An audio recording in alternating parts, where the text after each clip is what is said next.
Namataan ang pananalasa ng isang buhawi sa mga kabahayan sa isang coastal area sa Palawan.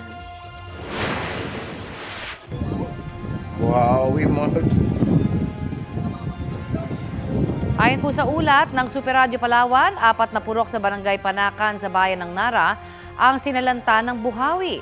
Marami ang napinsala, kabilang ang 3 bahay na natanggalan ng bubong. Nasa 17 pamilya ang apektado. Nawalan din po ng kuryente sa lugar matapos magbagsakan ng ilang puno at sanga.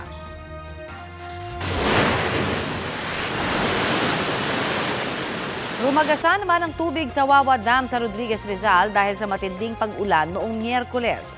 Sabi ng video uploader na si Allen Season, mula po sa bagong gawang Upper Wawa Dam ang rumagasang tubig.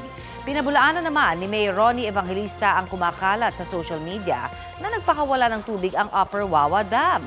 Giit niya malayo pa sa pag-apaw ang Upper Wawa Dam.